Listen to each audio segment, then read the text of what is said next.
Drag her! Drag her! The library is officially open, so off-Ryan na!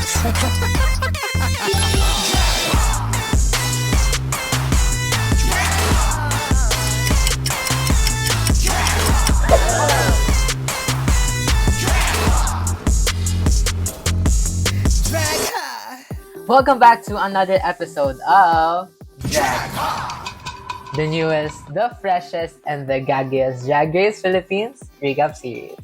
I am Migs, the ultimate Jag superfan.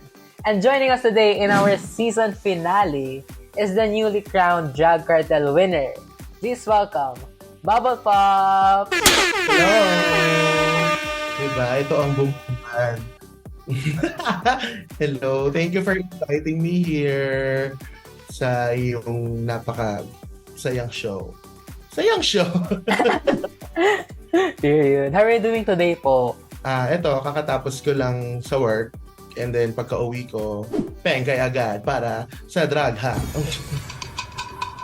Thank you po so much for joining us today. Especially na season finale na ngayon. I think tama nga na let's save the best for last. Yeah! Hindi ka nagkamali. Pero congratulations at na ito Thank you, win. Queen. Ang ganda ng lahat. Ang ganda ko. Tama naman. So ayun po, speaking of that, how's like to be a Drag Cartel winner? Since kaka-crown lang po sa inyo. Well, in my experience sa cartel, I joined 7 times Ooh. before winning. Parang kabila, yung season 4 pa lang, sumasali na ako. And then after 7 tries, finally, nanalo din. At first, hindi siya nagsisink in kasi during my month, supposedly, we're partners. I'm with Margarita. And then, at the end of the competition, bigla kami pinaglaban na mag-partner. Hala. So, nahirapan kami sa part na yon kasi lalo na hindi namin alam kung paano namin siya paglalabanan. Since gusto nga namin, the goal is to win together. Mm-mm. So, yun, nabigla kami at first, laban kami, gano'n. Tapos, we have to give the cartel a good show. So, we do what we can. Naglaban kami. We give them a good fight. And yun, finally, nanalo din. Masaya naman.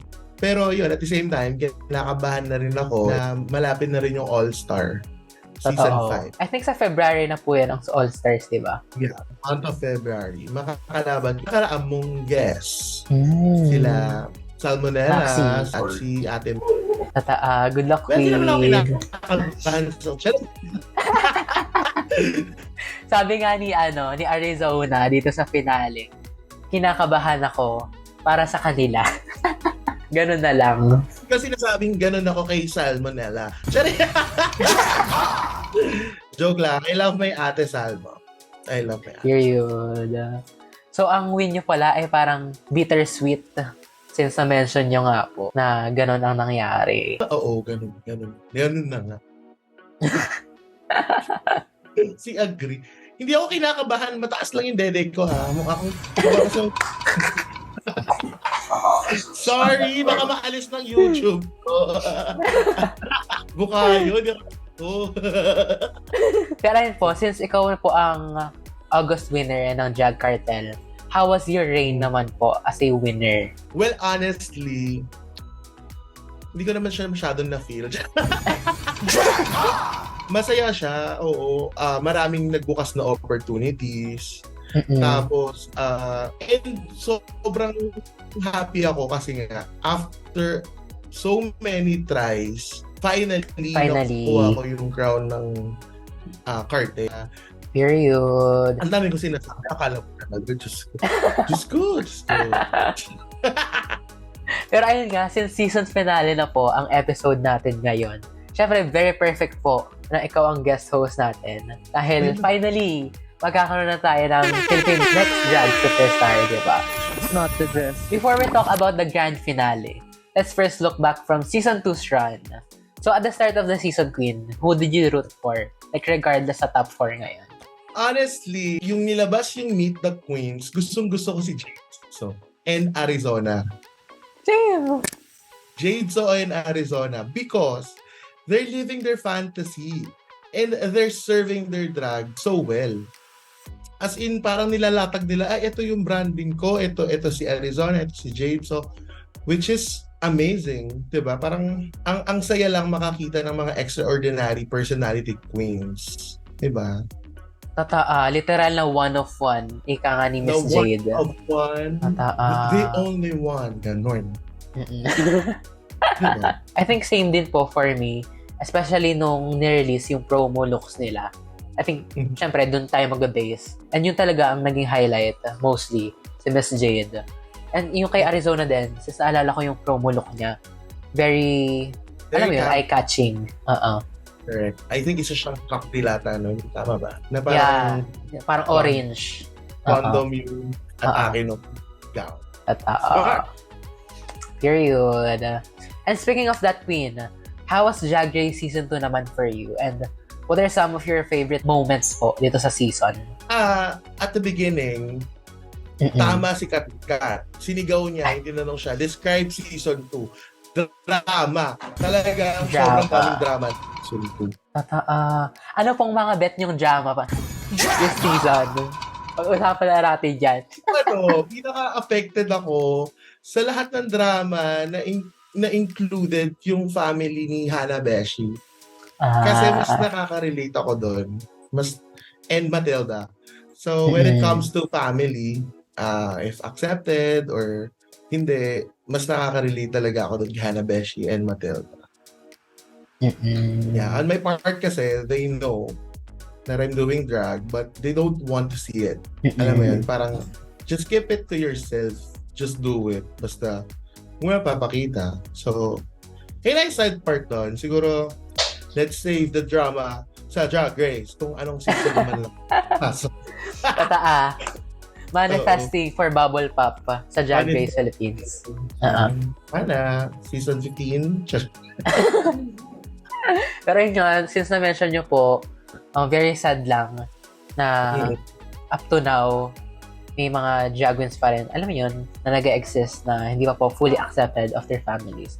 And I think it's a reflection of our reality and maganda rin na na-highlight yun or na-showcase sa season or sa mga episodes nila yung fact na yun. So, ayun po. Since na-mention nyo po na one of your favorite moments ay yung na-open up about sa family, may I know po if sino si Bubble Pop and yung drag niya?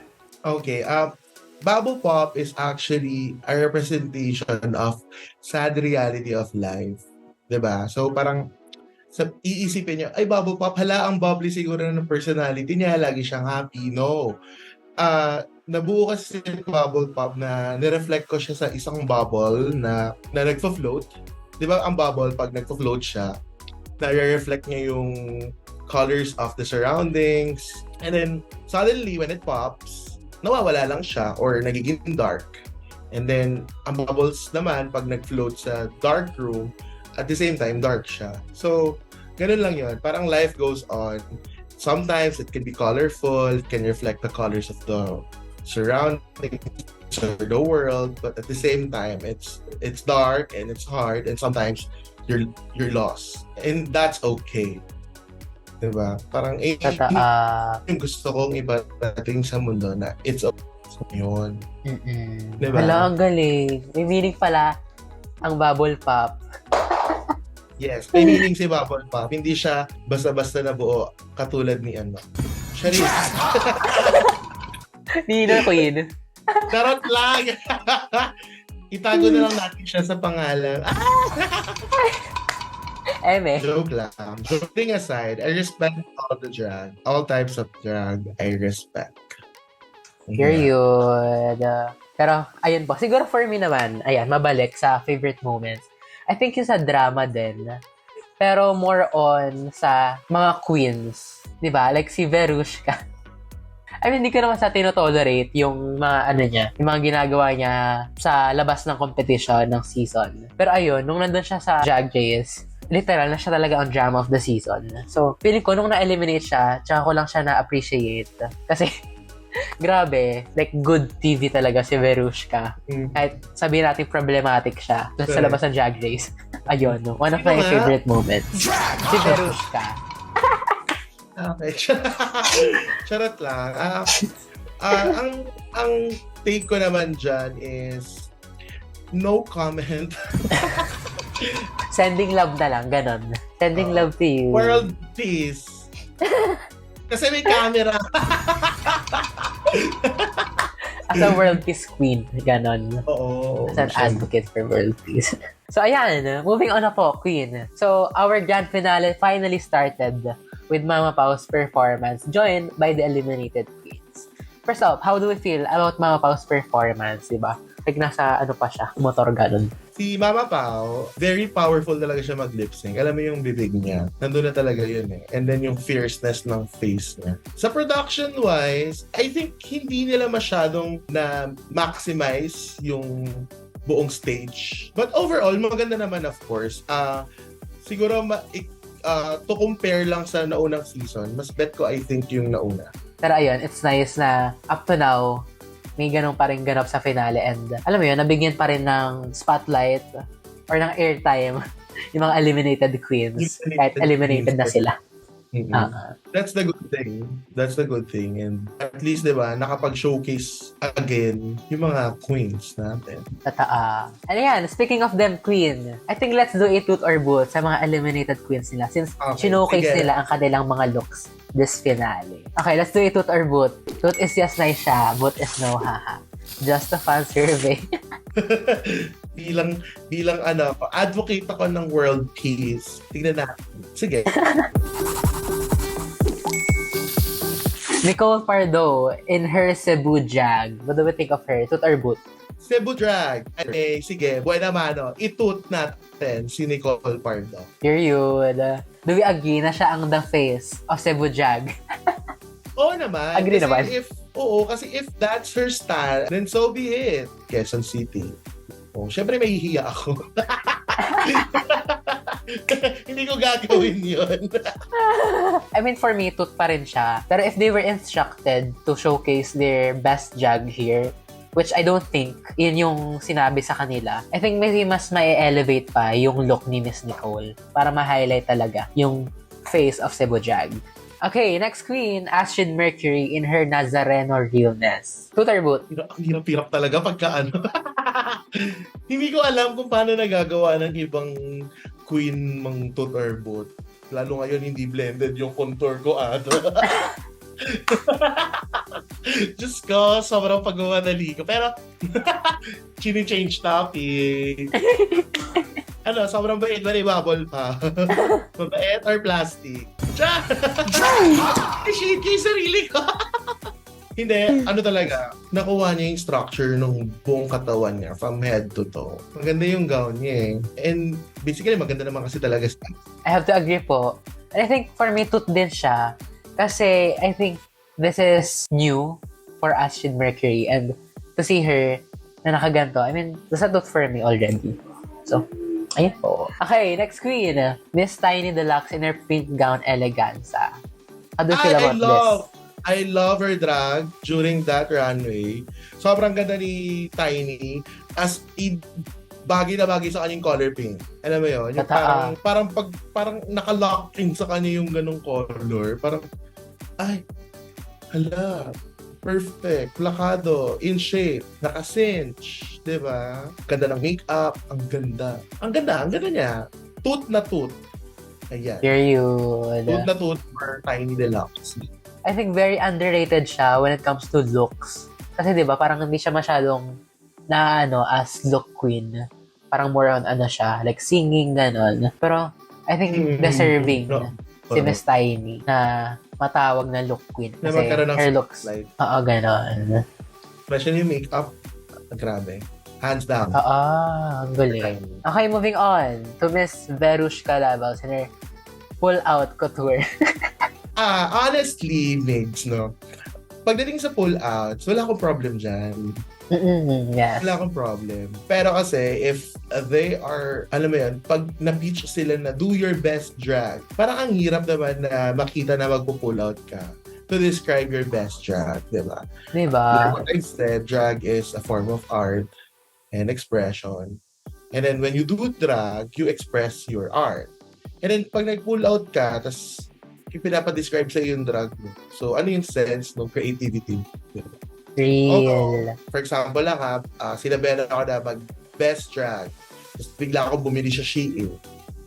So, nasa ko daw. Hindi kasi nasasabing Shein to ngayon. Ayun, it's a miss. Nag-boot ako. Baka sabihin mo, ayoko mag-boot. Sige. Okay, next queen na, Miss Matilda in her pink eleganza. Matilda! Actually, medyo na-confuse ako kasi I think iba yung nilabas niyang couture dun sa Untuck. Tama ba? Oo nga, no? Parang iba yung nag-iba Untuck niya dun sa runway. For Matilda, sa akin yung pumasok siya dun sa sa Untuck. Mas bet ko lang yung couture niya dun sa pumasok siya sa Untuck. I think same po, like, soft tooth for Matilda this runway since knowing Matilda, di ba, parang she can pull off better outfits than this, especially sa finale. So, ayun, sayang lang. Okay, next. Didi Holiday in her snake or serpent realness. Tooth or boot? Tooth. Mabilisang tooth. Nagulat lang ako. Ang ganda ng pagkaka-present ng final runway na ginawa ni Miss Didi Holiday. Parang very related siya doon sa entrance look niya na horns. And then, better, alam mo yun, parang improve, elevated drag pagdating sa dulo. Elevated yung drag. Yeah, I just wish na marami siyang pinakitang ganun na runway. And, of course, tooth for Miss Didi Holiday. True, and it's very suiting sa, I think, naging storyline niya this season na parang medyo naging villain siya because of the other queens, ganyan. Ayun, it's a good wrapping up look for Miss Didi. So, I think it's a tooth for me then. Next up, Miss Ovikon in her white crystals eleganza. Alam mo, for that look, tooth is not enough to describe Miss Ovikon couture. Grabe. Isa din yun sa look forward ko palang drag queen. Aside from Arizona and Jade, so Ovikon is one of one. Yun lang, period. Ang ganda lang. I think, same po, again, tooth for Miss Ovi. I just wish na meron siyang like wig ba or something sa hair niya. This look. Parang similar sa may pinost niya nung na-eliminate siya. I think mas magiging okay pa yung look if ganun po. Pero all in all, it's still a tooth for me. Okay, last for our eliminated queen. Miss Hannah Beshi in her Mindanaoan couture. Tooth or boot? Actually, naguluhan ako pero nagandahan ako sa look ni Hannah Beshi. Or maybe hindi lang ako, kumbaga hindi ko lang alam kung ano yung couture na yon, kung anong meaning. But it's a cap couture, 'di ba? Parang nagulat ako, hala, kamay si ate. Ang ganda nung runway niya. Pero hindi ko nga alam na, okay, related pala to sa ano. I think it's a mix of her being campy and yung pinanggalingan niya, which is sa Mindanao nga. So I think, as a tooth for Miss Hannah Beshi. Grabe, isa lang binut mo mix ha, ikaw. Ay. So ayun na po for our eliminated queens. Next up naman, ang ating top 4. Ang category is their best jag eleganza. Okay, first up, Miss Bernie in her fiery phoenix. Siguro wag ng tooth or boot kung ano na lang nagustuhan natin ganon. This runway, Bernie is my top tier. Paglabas pa lang niya ng stage, sabi ko, pag ano talaga, alam mo yung parang mag-react ka ng ganon. That's for Bernie. Talagang plakado, panalo. Ganon ang na-serve niya. Period. And na-explain niya rin sa runway na yung Phoenix nga, yung pinapresent niya, and I think nag-reflect yun sa may mismong look niya. So, it's a tooth for me. I mean, sa lahat naman ng top 4, feeling ko tooth. Pero ayun, just to emphasize. Okay, next queen, Miss Arizona Brandy in her Filipiniana couture. With this couture, alatang nagpaka-demure talaga dito si Miss Arizona Brandy. Tawang-tawa ako. Gusto niya magbigay ng panibagong flavor. And again, sobrang gag nun. Na biglang talagang ano siya. Ganun lang siya. Oo, demure. hindi makabasag pinggan after a lot of overwhelming runway from the queens. So, lang magsaserve siya ng, ito ako, masikap, parang gano'n. So, pasabog. Pasabog yun. And what I like the most about Miss Arizona, ayun nga, palagi siya may pasabog, di ba? Parang di siya nauubusan. Ganun. Next up, Miss Jade So, in her elevated prom dress. Alam mo, yun yung reaction ko yung lumabas siya ng runway. Natawa talaga ako. Gubuhan na sariling prom si Bakla. Nag-fantasy hanggang sa dulong runway. Literal na fantasy. Sobrang ganda. Ang ganda-ganda ni ate. Ang ganda ni Miss J. And considering na yung story niya nga, di ba, about sa prom nila, sobrang, ano yun, full circle moment itong runway niya na prom dress. Na kumbaga, hindi siya pinapasok sa prom nila as a trans woman. Tapos, come here, na siya na mismo ang nag-host ng prom, ganon. At nagpa-lights off. Diba? Diba? Siya na rin ng prod, ganon. Grabe ang utak ni Miss J. Totoo, love her. At ayan, last but not the least, captivating Kat in her black and silver realness look. Grabe. Actually, after Bernie, ang na-eye ko talagang maganda sa runway is Kat. Sobrang ganda nung look niya na yon. Maganda siya. Parang amazing. Talagang ang goal niya is matakpan ang buong stage, sabi niya. Which is nagawa. Yung back dress niya, di ba? Parang feeling ko, magiging branding niya na yon. Ang ganda. Grabe. Yun lang masasabi ko. Maganda. Same. Ang ganda. So, ayan na ang mga looks ng mga queens. Grabe. Inabot tayo ng sham-sham. Okay, moving on.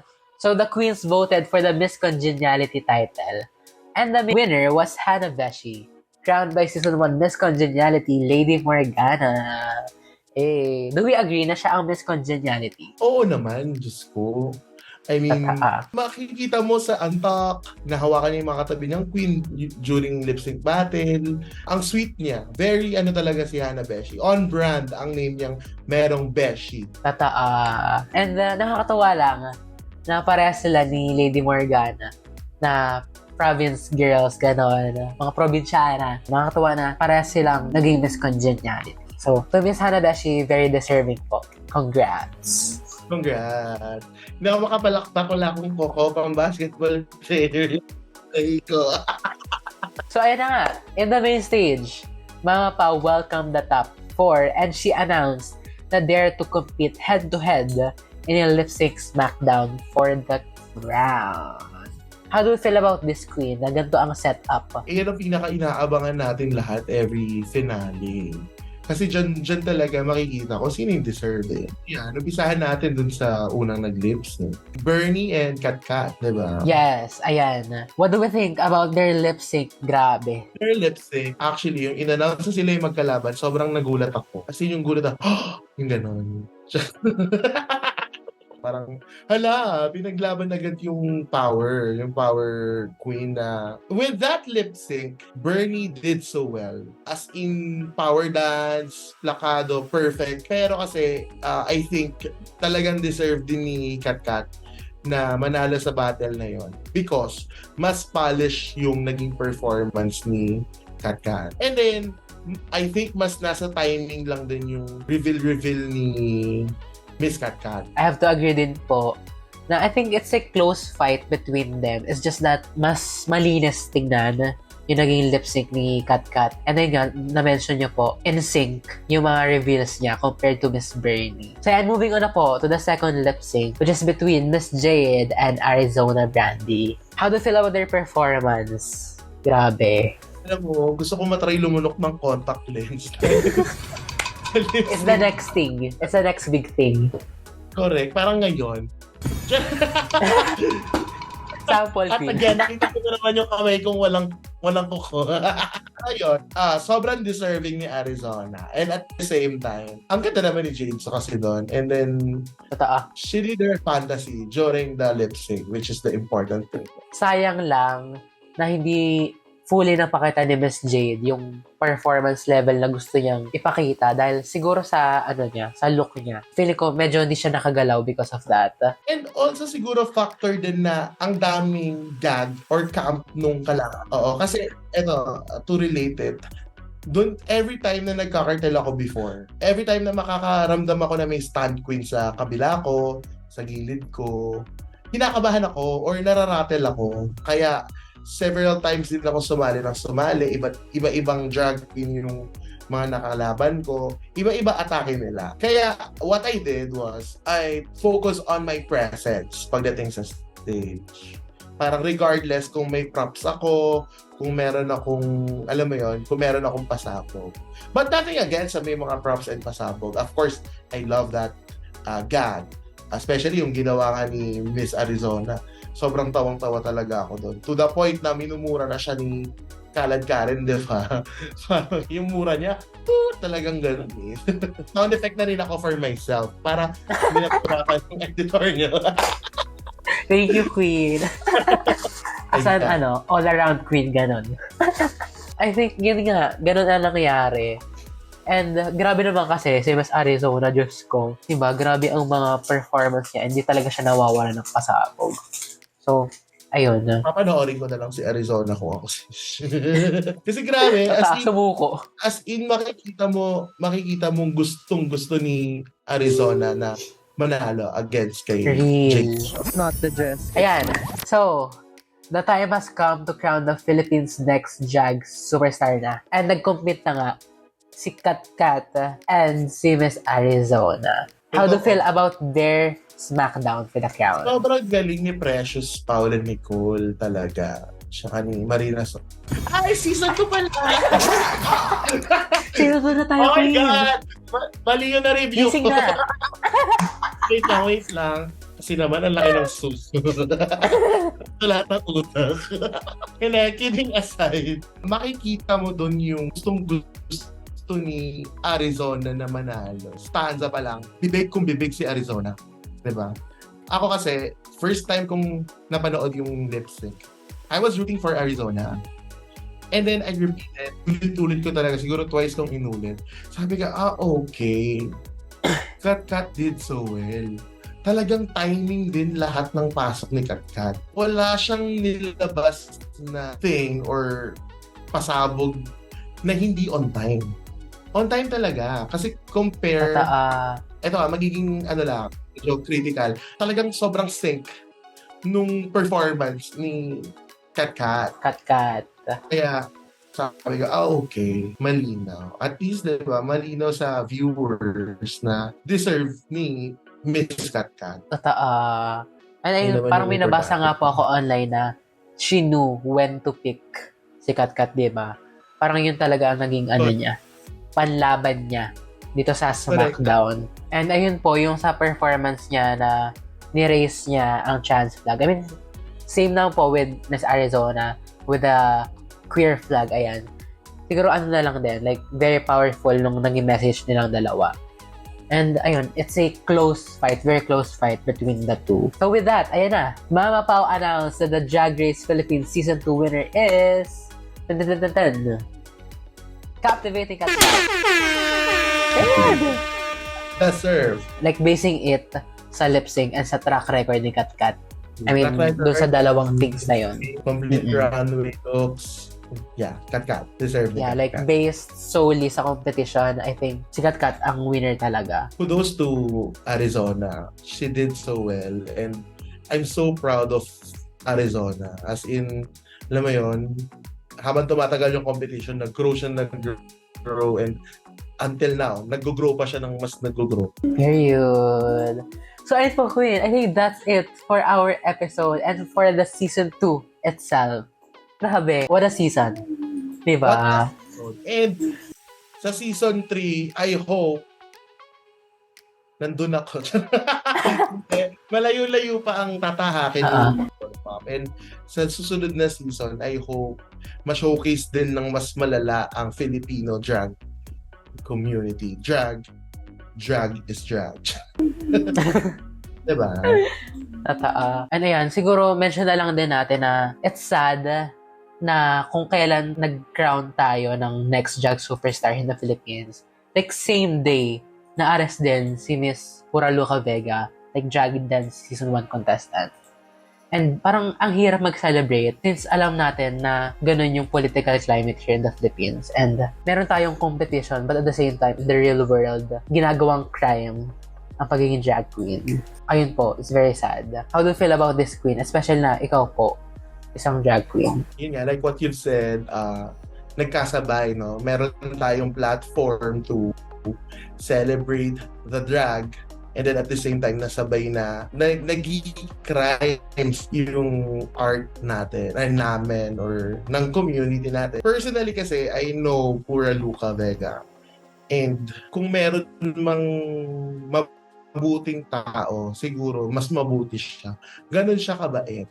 Diba? Kaya, ang sad lang na napag-iinitan na nagagamit at hindi rin ako makapagbitaw ng words. I don't know if basta nakakagalit na sobra lang yung pagiging hypocrite ng batas natin. Kasi personally, ang dami kong nakitang nagko-cosplay ng Jesus, ganun. And then of course, with this issue, I support Puraluca Vega without any reservation. And I hope maayos na as soon as possible for Puraluca and at the same time for the community. So ayun, we are all looking forward na maging okay ng lahat, especially with Miss Puraluca Vega and to all drag queens and our community. Like, hopefully, mapasa na talaga ang Soji Bill dahil at the end of the day, yun naman talaga yung naging problem. Like, aminin natin hindi. Like, it's an attack sa community natin. So, ayun. Okay, so ayun na po ang ating episode. Grabe. Parang siyang roller coaster, gano'n. Hindi roller coaster mo. Nakikita nyo na naman, wala akong koko. Sobrang gano'n yung energy, tapos biglang nauga tayo. Pero it's yun, the reality. Ganun talaga. So that's it for our season finale, recapping Drag Race Philippines. With that, we encourage our audience to support our guest host, Bubble Pop. Where can we find you po?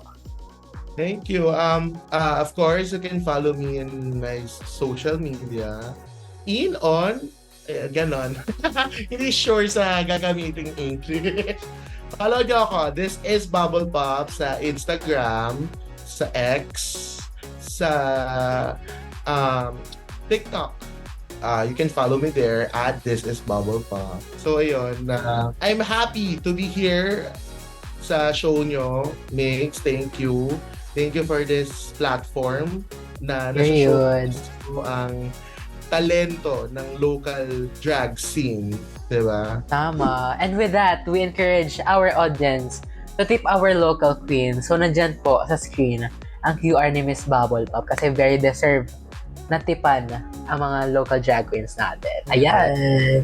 Ang mag-tip, ibabalik ko yung tip niyo. Sorry. Sinungitan. Pero ayun, I think instead of posting my QR, you can post na lang the QR code for Puraluca Vega para maka-help na lang din sa kanyang ano bang English nun? Situation. Sabi ko journey. Hindi pala journey yung pag-asikaso sa kanyang case. And I hope the best for everybody. Period. Thank you, Queen. And we would also like to thank all of our drag gangs who supported us from day one. So, from our watch party viewers, our talented guest hosts, and the Jaga team ourselves, ayan. We would like to say, maraming salamat po. Sabi nga ni, Mama Silhouette, for a great season of Jagha. So, ayan. Maraming salamat po, ayan. And this little show served its purpose, which is to give light to our local drag queens and celebrate Filipino drag excellence. So with that, make sure to still like and subscribe and follow all our socials to be updated about what's next in Filmade. Again, I am Migs, the ultimate drag superfan, and thank you for joining us all season as we dive headfirst into more glitter, shade, and fierce competition. Draghang salamat and stay gay mga draggies. Bye!